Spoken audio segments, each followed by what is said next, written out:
সংসদ নির্বাচন সামনে রেখে নিবন্ধিত রাজনৈতিক দলগুলোর সাথে আজ থেকে নির্বাচন কমিশন সংলাপে বসছেন। নির্বাচন কমিশনের এই সংলাপ চলবে 31 জুলাই পর্যন্ত। 31 জুলাই তারা আমাকে চিঠি দিয়েছেন বাংলাদেশ আওয়ামী লীগের সঙ্গে সংলাপ করার জন্য, এবং আমরাও এই ব্যাপারে আমরা জয়েন করব, সংলাপে অংশ নেব। এটা আমরা তাদের নির্বাচন কমিশনকে আমরা জানিয়ে দিয়েছি, 10 জনের প্রতিনিধি, সেটাও আমরা সময় মতো জানিয়ে দেব। নির্বাচন কমিশন আহূত এই সংলাপে অংশগ্রহণ করা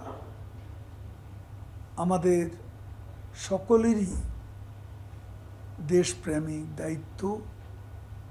এটা নির্বাচনের মাধ্যমে সরকারের পরিবর্তন চান তাদেরকে অবশ্যই নির্বাচনে অংশ নিতে হবে, এবং নির্বাচন কমিশনের সংলাপ প্রত্যেকটি রাজনৈতিক দল নিবন্ধিত অংশ নেবে, এটা আমি আশা করি। এবং আওয়ামী লীগের পক্ষ থেকে আমরা এই নির্বাচনটাকে একটা প্রতিদ্বন্দ্বিতামূলক নির্বাচন হিসাবে দেখতে চাই।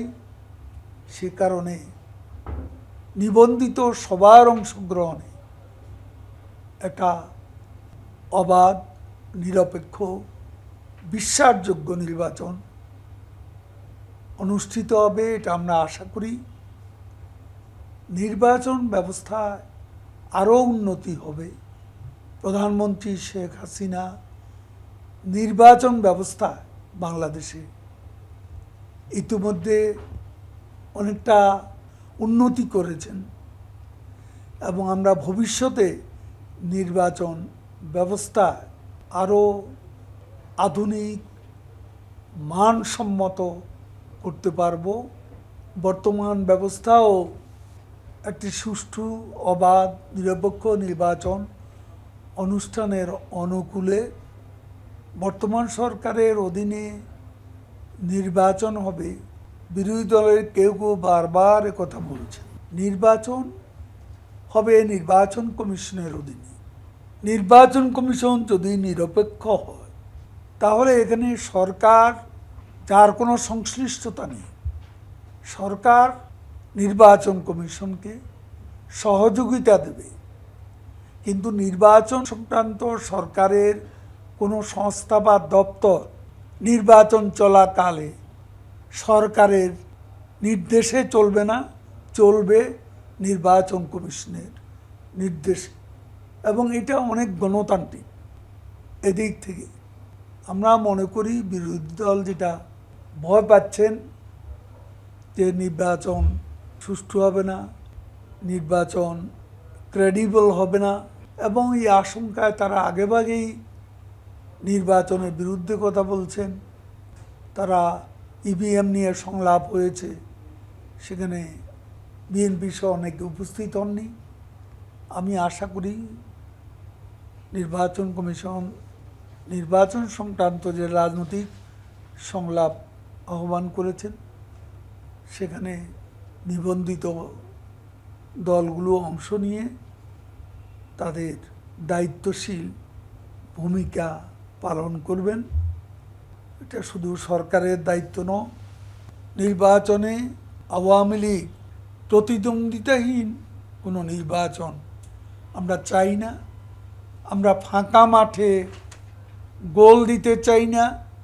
আমরা চাই ইলেকশনটা কম্পিটিটিভ হোক, ইলেকশনটা প্রতিদ্বন্দ্বিতামূলক হোক। তাহলে এই নির্বাচন করে তার যে রেজাল্ট আসবে, যারা জিতবে, জনগণ যাদের পছন্দ করবে, তারাও সামনের দিকে এগিয়ে যাওয়ার আরও শক্তি পাবে, সাহস পাবে, এবং আমাদের নির্বাচন ব্যবস্থাও ভবিষ্যতে বর্তমানে যতটুকু আছে তার চেয়েও উন্নতি হবে এবং নির্বাচন কমিশন নিয়েও আমাদের দেশের পরিবর্তনের ধারা সারা বিশ্ব লক্ষ্য করবে। পিআরটিসিকে এগিয়ে নিতে এর বহরের সহস্রাধিক বাস এবং ট্রাক সংযোজন সহ নানান উন্নয়নের উদ্যোগ নিয়েছেন। এখন আমাদের প্রয়োজন প্রতিষ্ঠানটির ব্যবস্থাপনা দক্ষতা উন্নয়ন। গাড়ির সংখ্যা বেড়েছে, আয় বৃদ্ধির গতিটা আগের চেয়ে বেড়েছে। আমার মনে হয় বিআরটিসি লাভের ধারা ফিরে এসেছে। এই ধারা অব্যাহত রাখতে হবে। এর সঙ্গে যাত্রী সেবার মান আরও উন্নত করতে হবে।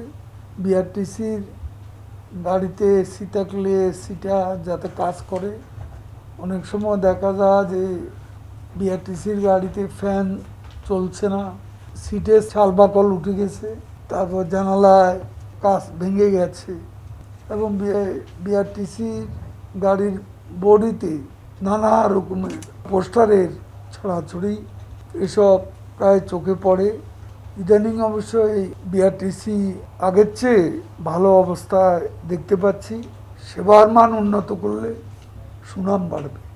বিআরটিসি অনেক দিন দুর্নামের দ্বারা বহন করছিল, সেখান থেকে লাভের দ্বারা ফিরে এসে সুনামের দ্বারা ফিরে আসতে শুরু করেছে।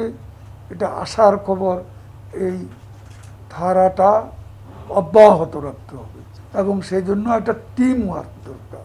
চট্টগ্রামে যে গাড়িগুলো ওখানে পড়ে আছে, দীর্ঘদিন ধরে পতিত আছে, এরকম গাড়িগুলো এগুলোকে যেগুলো দরকার নেই এগুলো নিলামে দিয়ে দেন, আর যেগুলো মেরামতযোগ্য সেগুলো মেরামত করতে হবে। বিআরটিসি পজিটিভ ধারায় এগিয়ে যাচ্ছে। বিআরটিসি সুনামের ধারায় প্রত্যাবর্তন করবে। লাভের ধারা ফিরে এসে এই ধারা অব্যাহত রাখতে হবে। জনবল বাড়াতে হবে, দক্ষ জনবলের দরকার। আমি আশা করি যে বিআরটিসি সুনাম উত্তরোত্তর বাড়বে।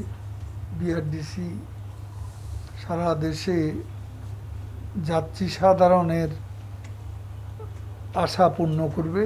বারবার ভর্তুকি দিয়ে বিআরটিসি চালানো এটা সরকারের ঘাড়ে একটা বোঝা। বিআরটিসি যেন সরকারের ঘাড়ে বোঝা না হয়ে থাকে। লাভের দ্বারা সুনামের দ্বারা সৃষ্টি করতে হবে। যারা বিআরটিসিকে কমিটমেন্ট দিয়ে বিআরটিসির যার যার অর্পিত দায়িত্ব পালন করে।